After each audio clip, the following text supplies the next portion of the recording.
અમરેલી જિલ્લા કોંગ્રેસ સમિતિ આયોજિત 16મી તારીખે નગરપાલિકાની ચૂંટણી યોજાવાની છે.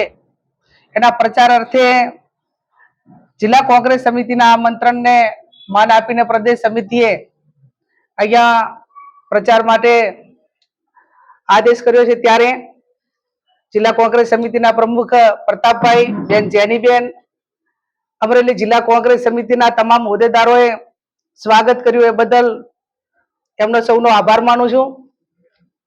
આજે 4 નગરપાલિકાઓની ચૂંટણીમાં જે રીતે જિલ્લા કોંગ્રેસ સમિતિએ કાર્યક્રમ ગોઠવ્યો, ત્યાં જઈને કાર્યક્રમમાં હાજરી આપીને લોકોને કોંગ્રેસ પાર્ટીને વોટ આપવા માટે વિનંતી કરીશું. સાથે સાથે જે નગરપાલિકા વર્ષોથી જ્યાં ભારતીય જનતા પાર્ટીનું શાસન છે, પંચાયતથી કરીને પાર્લામેન્ટ સુધી એમની ડબલ એન્જિનની સરકારની વાતો વારંવાર આપણે સાંભળીએ છીએ.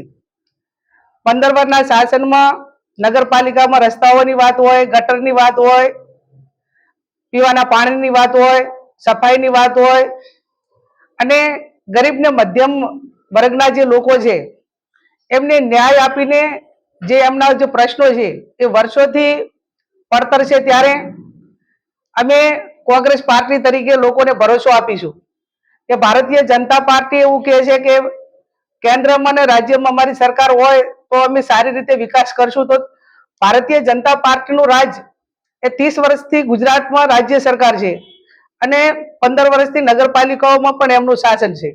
ત્યારે એમને કોણ ના પાડતું હતું રાજુલાના તમામ 4 નગરપાલિકાઓનો વિકાસ કરવાનું? ત્યારે આજે અમે મીડિયાના માધ્યમથી એટલું કહીશું કે ભારતીય જનતા પાર્ટી એ લોકશાહીને માનતી નથી. ડેમોક્રેસીને ટકાવવાનું કામ એ સર્વપક્ષીય અને તમામ લોકોનું, નાગરિકોનું છે. પણ ચૂંટણી આવે એટલે સામ દામ દંડ ભેદની રાજનીતિ અપનાવીને કોંગ્રેસના કાર્યકરોને ધમકાવવા, એમના ફોર્મ વિડ્રો કરાવીને બિનરીફ કરીને બીજા ચૂંટણીઓ પર એની અસર પાડીને એક એવું વાતાવરણ ઊભું કરવું, કોઈ નાના મોટી લાલચો આપવી, એમના કોઈ પરિવારમાંથી નાના મોટા ધંધા રોજગાર કરતા હોય તો એની ધમકીઓ આપવી, આ એમના લોહીમાં વરેલું છે. એ એમને લોકોને પ્રેમથી કે લોકશાહીની જે આપણી પ્રણાલિકા, બંધારણીય જે આપણા વર્ષોથી આપણા જે નિયમો કાયદાઓ છે કે એક સિસ્ટમ છે, એ સિસ્ટમને અનુસરવાને બદલે માત્ર ને માત્ર મેં કહ્યું એ પ્રમાણે સામ દામ દંડ ભેદની રાજનીતિ સમગ્ર દેશની અંદર એમની તાનાશાહી ભર્યું જે વર્તન છે એને લાંબા સમય સુધી હવે લોકો એ બાબતને ઠુકરાવીને એક પ્રેમ, સ્નેહ, લાગણી અને એક બંધારણીય જે આપણાને હકો મળેલા છે એ પ્રમાણે હવે લોકો એ તરફ જઈ રહ્યા છે. ત્યારે ભૂતકાળની અંદર કોઈ પણ સ્ટેટની ચૂંટણી હોય, વિધાનસભાની હોય કે લોકસભાની હોય, ત્યારે હમણાં મહારાષ્ટ્રની વાત કરીએ તો પરપ્રાંતિયોમાંથી મતદારો દાખલ કરાવીને ચૂંટણીઓ જીત્યા. એમ અનેક વખત જ્યારે પણ બીજા પક્ષોની સરકાર તોડવાની વાત હોય કે જે રીતે એ એમને સતત લોકશાહીનું હનન કરવા માટેનું કામ કર્યું છે. ત્યારે હું આજે અમરેલીના કોંગ્રેસના સૌ આગેવાનોને અભિનંદન આપું છું. આજે મેં પોતે વિઠ્ઠલપુરની મુલાકાત લીધી.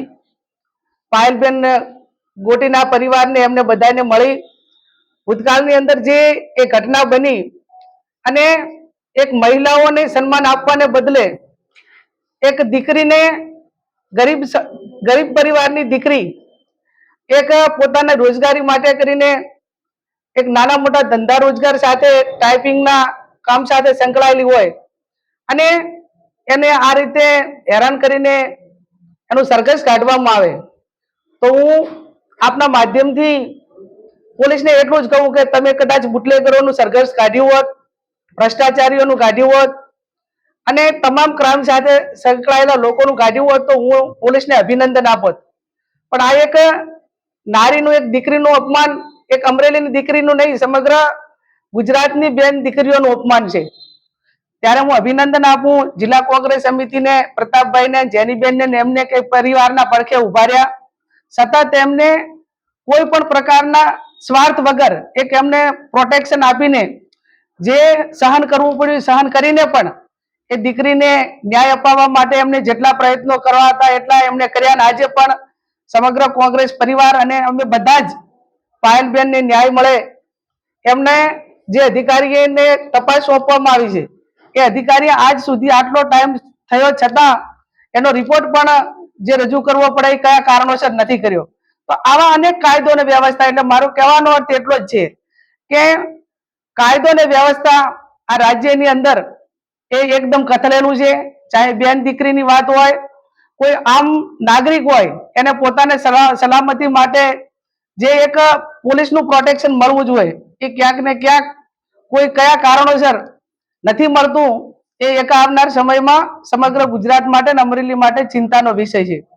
ડ્રગ્સના ગુનેગારોને પકડવાને બદલે એક નાના નાના લોકો ઉપર ખોટા કેસ કરીને વારંવાર ડરાવી ધમકાવીને કોઈ બીજા પક્ષને મદદ કરે અથવા તો એની વિચારધારા પ્રમાણે કામ કરે તો આવું એ એક પ્લાનિંગ બંધ જ્યારે વારંવાર થતું હોય છે ત્યારે અમારી કોંગ્રેસ પાર્ટીની વિચારધારા એ સત્તા માટે નહીં પણ સેવા માટે છે અને સંઘર્ષ માટે છે. જ્યાં પણ અન્યાય થશે ત્યાં કોંગ્રેસના કાર્યકરો અમરેલીના હોય કે સમગ્ર ગુજરાતના હોય, આ પાયલબેનના દાખલા ઉપરથી સમગ્ર ગુજરાતની મહિલાઓને અને કોંગ્રેસને ક્યાંક ને ક્યાંક જે તે વિસ્તારમાં મહિલાઓનું કે કોઈ પણ ક્રાઇમ બને ત્યારે પ્રોટેક્શન આપવા માટેનું મનોબળ વધ્યું છે.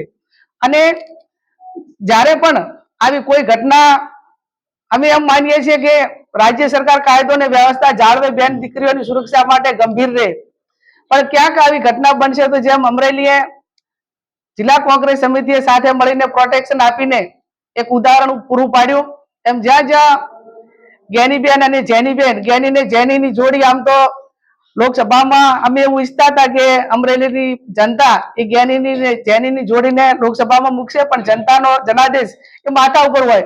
પણ જે રીતે છે, જે સેવાનો મોકો કરવાનો મળ્યો છે